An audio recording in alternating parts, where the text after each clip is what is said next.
Kebodohan dan kebiadaban penguasa yang merendahkan martabat dan kehormatan seorang pemimpin.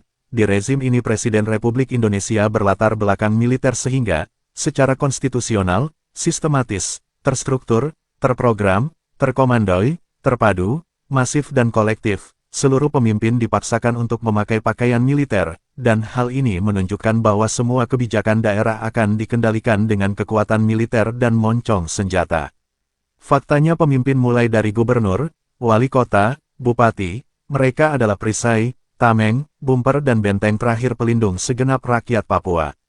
Jadi ini adalah watak daripada penguasa Indonesia dan negara ingin menguasai Papua demi kepentingan ekonomi dan stabilitas nasional.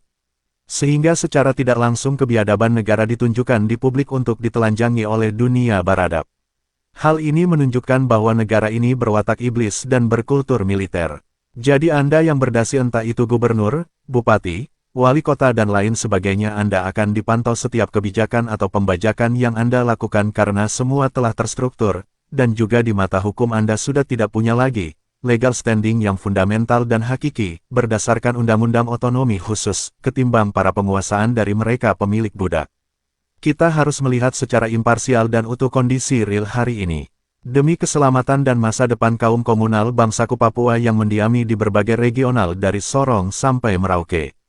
Ada berapa fakta pejabat Papua yang diinjak-injak kehormatan dan kewibawaan, sebagai pemimpin yang mengemban tugas negara seperti Bapak Gubernur Papua almarhum Lukas NMB diculik seperti pencuri, di Jayapura Abepura.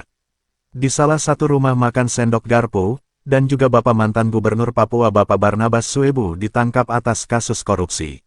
Beliau kurang lebih 60 tahun ia mengabdikan diri, dan akhir dari semua pengabdian itu ia ditangkap dan dipenjarakan. Riki Hampagawat Bupati Mamteng ditangkap atas kasus yang sama, Bupati Timika Otinus Omaleng ditangkap atas kasus yang sama pula dan lain-lain. Keyakinan iman dan moral saya bahwa banyak pejabat Papua yang akan ditangkap dibunuh. Secara legal sistematis masif dan terstruktur, mari kita merefleksikan kembali kutipan yang dikutip oleh BPK PDT Dr. Beni Giai, orang Papua mau menteri, gubernur, bupati wali kota, bertitel apapun Anda bergaya ibarat ikan dalam akuarium. Lalu Bapak Tokoh Barnabas Suebu berkata bahwa, saya menyesal bergabung dengan negara ini, kurung anjing lebih baik daripada kurung manusia di akhir dari pengabdian saya dipenjarakan di manakah salah saya entahlah.